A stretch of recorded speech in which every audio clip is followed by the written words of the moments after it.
સચિનભાઈ, welcome to Chai Pe Charcha on real estate. Thank you કૌશલભાઈ. તમે અદ્ભુત, તમારી જોડે એજ્યુકેશન છે, તમારા આટલા વર્ષોનો અનુભવ છે, તમે રિયલ એસ્ટેટમાં પણ છો અને ઘણું બધું તમારો એક્સપિરિયન્સ હોવાની સાથે તમે વાઇબ્રન્ટ ગ્રુપના ફ્રેન્ચાઇઝી પાર્ટનર બન્યા. તો એવી કઈ વસ્તુ હતી કે જેનાથી તમને થોટ આવ્યો કે yes, this is the great thing?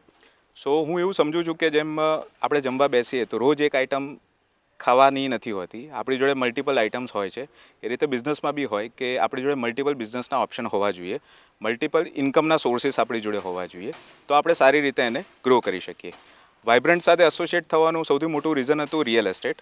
આજે માત્ર 3 લાખના ઇન્વેસ્ટમેન્ટમાં ફ્રેન્ચાઇઝી મળે એ બી રિફંડેબલ ડિપોઝિટ છે. અને તમે 3 વર્ષ જો જબરદસ્ત કામ કરો અને 3 કરોડ કમાઈ શકો એ લેવલની આપણી જોડે જો ઓપોર્ચ્યુનિટી હોય, જ્યારે ગુજરાત આટલું આગળ વધી રહ્યું છે, 100% આપણે એ ઓપોર્ચ્યુનિટીનો ફાયદો લેવો જોઈએ. એટલા માટે જ આપણે વાઇબ્રન્ટની ફ્રેન્ચાઇઝી લીધી. અને બડા બિઝનેસ છોટા ઇન્વેસ્ટમેન્ટની બી ફિલોસોફી એ જ છે કે એક નાનકડા ઇન્વેસ્ટમેન્ટમાં તમે જબરદસ્ત ધંધો કરી શકો. સચિનભાઈ, તમે વાત કરી કે 3 કરોડ રૂપિયા કમાઈ શકીએ છીએ, રાઈટ? તમે ઓલરેડી ઘણા સમયથી વાઇબ્રન્ટ ગ્રુપ સાથે જોડાયેલા છો એઝ અ બિઝનેસ પાર્ટનર. તો ખરેખર એ પૈસા તમને આટલા વર્ષોમાં દેખાયા ખરા? 3 કરોડ તો કદાચ હું ઓછા કહું છું, ઘણે લોકોને નથી ઉતરતા એટલા માટે હું 3 કરોડની અમાઉન્ટ કહું છું. બાકી 3 કરોડથી બી વધારે અમાઉન્ટ આપણે કમાઈ શકીએ. રિયલ એસ્ટેટ છે ને બહુ મોટું માર્કેટ છે અને અમદાવાદથી થોડેક જ દૂર જો સારું ઇન્વેસ્ટમેન્ટ આપણે લોકોને આપી શકીએ અને એમાંથી જો સારા પૈસા કમાઈ શકીએ આપણે અને લોકો બી, તો એનાથી વિશેષ ધંધો ના હોઈ શકે કોઈ. સાચી વાત છે. તમે કીધું એ બહુ જ સાચી વાત છે. દરેક લોકોને રિયલ એસ્ટેટ ગમતું જ હોય છે, પણ એક ડર હોય છે કે મારે રિયલ એસ્ટેટનો બિઝનેસ કરવો હોય તો બહુ જ બધા પૈસા જોઈએ. તો શું ખરેખર એ વાત સાચી છે? અને તમે જો એક્સપિરિયન્સ શું કહે છે? સો બિલકુલ મિથ છે. રિયલ એસ્ટેટનો ધંધો કરવા માટે બહુ બધા રૂપિયાની જરૂર નથી પડતી. વાઇબ્રન્ટની બી ફિલોસોફી એ જ છે કે સાથે મળીને બહુ નાનકડા ઇન્વેસ્ટમેન્ટની અંદર આપણે કામ કરી શકીએ.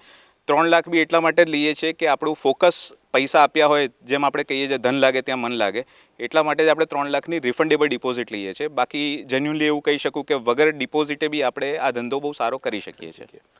જનરલી લોકો ફ્રેન્ચાઇઝી લે અને પછી બિઝનેસ પણ કરતા હોય છે, રાઈટ? અને તમે પણ એ ઓલરેડી કરેલું છે. સો લોથલ આટલું બધું અદ્ભુત ડેવલપ થઈ રહ્યું છે, ટુરિઝમનું, ઇન્ટરનેશનલ ટુરિઝમનું હબ બની રહ્યું છે, ધોલેરા ઇન્ટરનેશનલ ઇન્ડસ્ટ્રીયલને બની રહ્યું છે.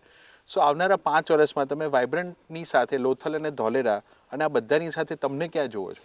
મને એવી ખબર પડે છે કે જ્યાં ગવર્મેન્ટ ઇન્વેસ્ટમેન્ટ કરે ને, જો એના સરાઉન્ડિંગમાં તમારું ઇન્વેસ્ટમેન્ટ હોય તો જેમ ગવર્મેન્ટ ગ્રો કરે છે એમ તમે બી બાય ડિફોલ્ટ ગ્રો કરી શકો. વાઇબ્રન્ટે બી આ જ વસ્તુ 2011થી વિચારી અને એક નાનકડા પ્રોજેક્ટથી શરૂઆત કરી હતી. આજે 1500થી બી વધારે ઇન્વેસ્ટર વાઇબ્રન્ટ સાથે છે. સો આ એક સમૂહ છે, એ આગળ વધી રહ્યું છે, ગવર્મેન્ટ બી આગળ વધી રહી છે, જોડે જોડે આપણે બી આગળ વધીશું.